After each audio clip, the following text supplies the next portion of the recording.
Sœur Céline Brousseau, bonjour. Merci de prendre le temps de nous rencontrer aujourd'hui. Ça me fait plaisir parce que c'est, comme Annette le disait un peu, c'est une mission qui m'a toujours tenue à cœur.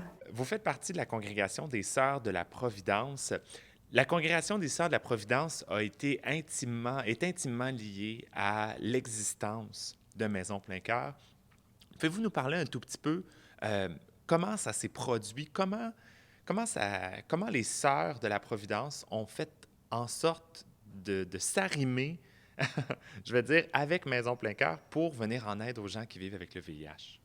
Moi, ça a commencé quand j'ai connu Louis-Marie Gagnon. C'était un associé pour notre communauté. Alors, il y avait besoin de locaux pour rencontrer ces gens. Et moi, j'étais dans une résidence où on avait des étudiantes. Et pendant l'été, il n'était pas là. Alors, il venait faire son lac à l'épaule avec les gens, avec ces gens-là, chez nous, à la Villa Notre-Dame-du-Rosaire. Alors, c'est là, moi, que je l'ai connu. Et puis, naturellement, qu'on se rencontrait pour échanger. Et moi aussi, je suis tombée en amour avec ce projet-là.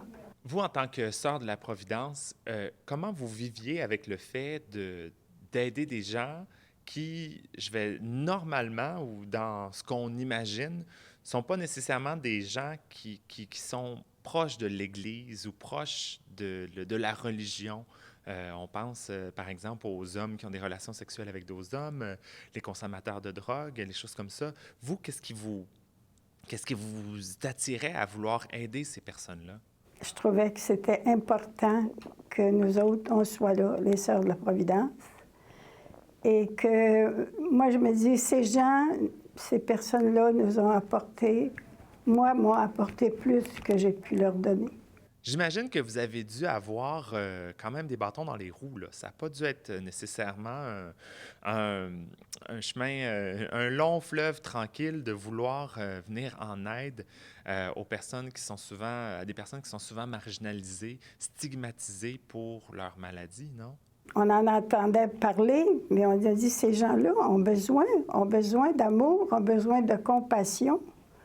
Et moi, je n'ai pas hésité à accepter de faire partie du conseil d'administration.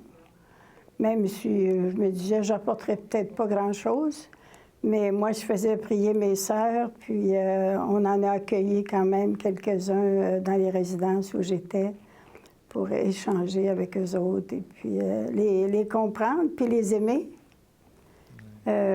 Si on regarde notre fondatrice, elle allait vers les gens dont les autres ne s'occupaient pas.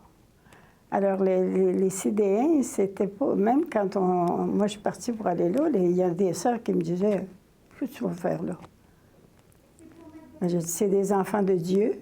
Puis je suis sûre que si Mère Gamelin était là aujourd'hui, elle s'en occuperait.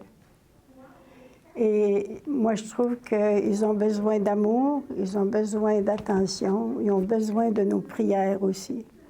Et moi, quand je partais pour aller faire la rencontre, je leur disais à mes compagnes, je m'en vais rencontrer nos CDN, puis j'ai besoin que vous soyez avec moi, qu'on les porte dans notre cœur puis dans notre prière.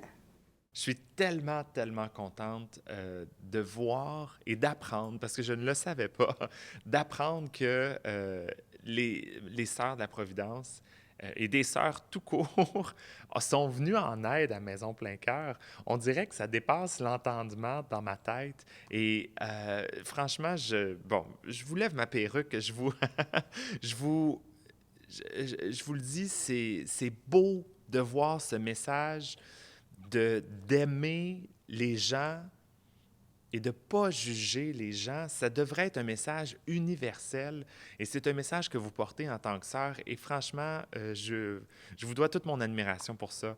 Merci infiniment. Merci à vous. Merci à toi aussi pour le beau travail que tu fais.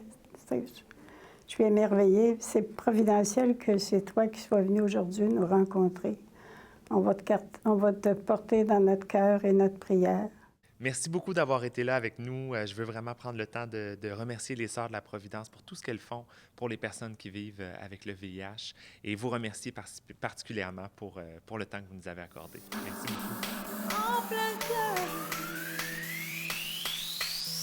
plein cœur.